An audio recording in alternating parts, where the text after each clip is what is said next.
Podcast Network Asia. Halo semuanya, buat para podcaster bingung caranya ngembangin podcast. Nah, coba cek Podmetrics deh. Jadi, Podmetrics adalah platform yang bisa membantu kamu mulai dari ngelihat performa podcast kamu, nentuin berapa harga red card-nya, hingga monetisasi konten dengan merek yang cocok. Bukan cuma itu, Podmetrics juga bisa membantu kamu untuk mendapatkan inspirasi dalam buat iklan dari contoh yang sudah ada. Yang paling terbaru, Podmetrics juga punya fitur Pod Earnings dengan berbagai metode pembayaran. Jadi, memudahkan banget untuk mendapatkan penghasilan dari Podmetrics. Tunggu apa lagi? Yuk daftar Podmetrics, masukkan kode referralnya melalui link yang ada di deskripsi ya.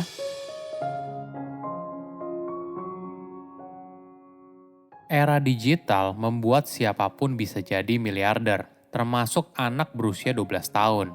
Halo semuanya, nama saya Michael. Selamat datang di podcast saya, Sikutu Buku.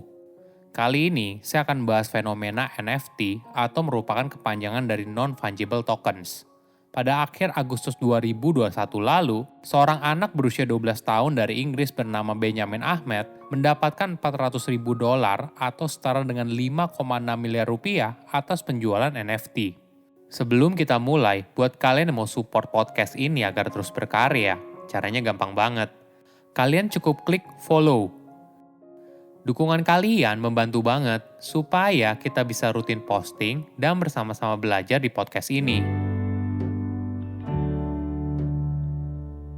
Benjamin Ahmed atau biasa dikenal sebagai Ben bukan seperti anak berusia 12 tahun pada umumnya. Selain sekolah, dia juga menikmati berenang, taekwondo, dan belajar cara menulis kode komputer. Pada usianya 5 tahun, Ben mulai belajar soal programming komputer ketika melihat ayahnya bekerja sebagai web developer. Lama-kelamaan, dia mulai menguasai banyak hal, mulai dari HTML hingga ke bahasa program yang lebih tinggi seperti JavaScript dan lainnya. Namun pada awal tahun 2021, Ben mulai tertarik dengan dunia NFT karena kamu bisa memindahkan kepemilikan melalui teknologi blockchain. Dia belajar teknologi ini melalui online tutorial dan mentor yang ditemuinya di komunitas Discord. Ben mulai membuat koleksi NFT pertamanya yang berisi 40 avatar berpiksel warna-warni yang disebut sebagai Minecraft YH. Koleksi ini dibuatnya karena terinspirasi dari Minecraft, dia lalu membuat karya seni tersebut dan membuat kodenya. Di saat awal, koleksinya tidak langsung terjual laris, tapi cukup baik. Ben melihat proyek ini sebagai pengalaman untuk belajar daripada untuk mendapatkan uang. Pada bulan Juni 2021, dia mulai membuat kode untuk koleksi NFT terbarunya yang diberi nama Weird Wells.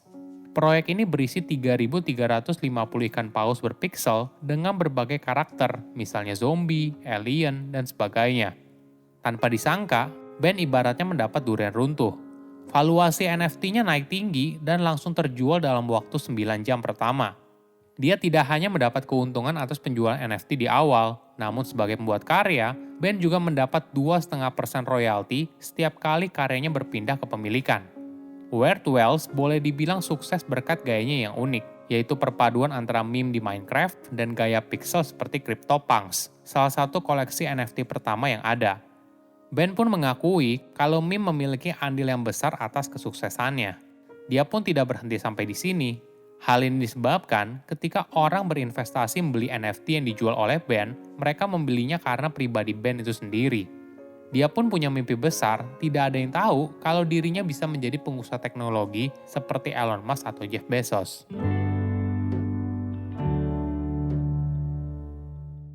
Buat kamu yang penasaran, NFT adalah sebuah teknologi kripto semacam sertifikat digital yang menyatakan kepemilikan atas sebuah barang digital.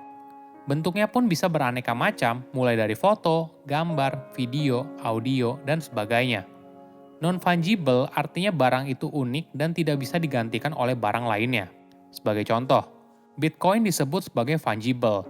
Jika kamu menukar satu Bitcoin dengan Bitcoin lainnya, maka kamu akan mendapat Bitcoin juga.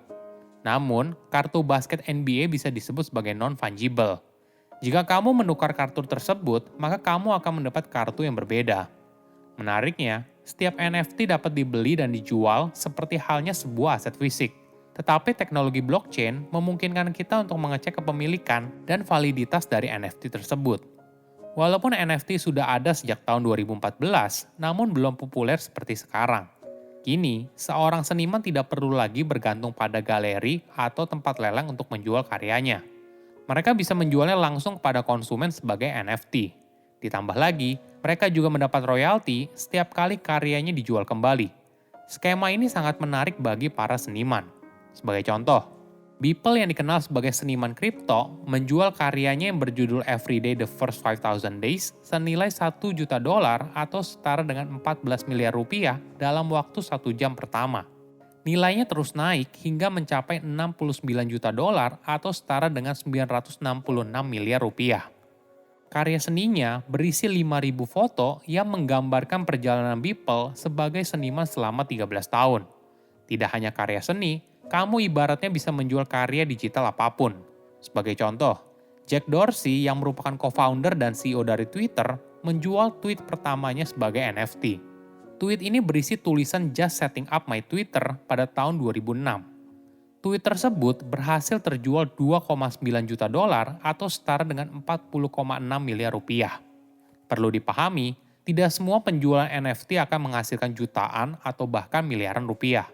Lebih dari 50% penjualan NFT berada di bawah $200 atau setara dengan 2,8 juta rupiah. Mungkin kamu penasaran, kenapa orang rela membeli sebuah karya seni digital semahal itu, padahal bisa dinikmati orang lain secara gratis? Tentu saja, hal ini berkat teknologi yang mampu menjelaskan kepemilikan dari karya tersebut. Walaupun dikopi berkali-kali, kepemilikan atas hasil karya tersebut tidak akan hilang. Contohnya begini, lukisan Mona Lisa terkenal karena dilukis oleh Leonardo da Vinci. Jika ada orang lain melukis Mona Lisa, tidak peduli semirip apapun, karyanya tidak bisa dibilang sebagai lukisan Mona Lisa yang asli, karena yang asli merupakan hasil karya dari Leonardo da Vinci.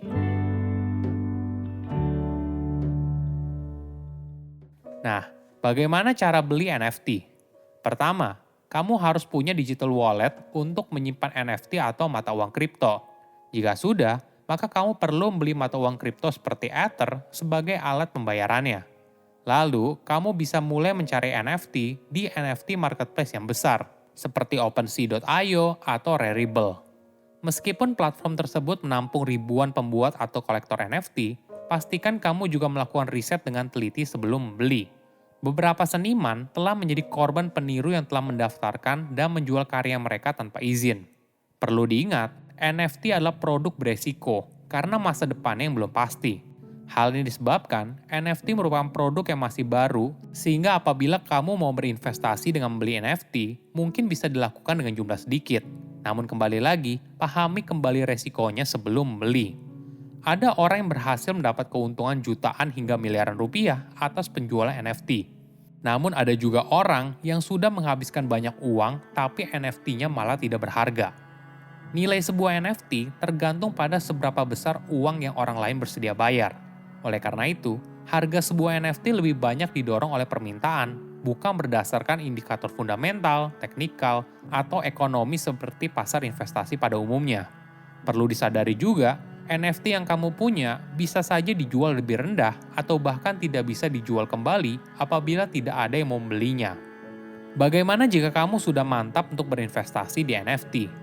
Mungkin sederhananya, kamu bisa melihat NFT sebagai koleksi digital.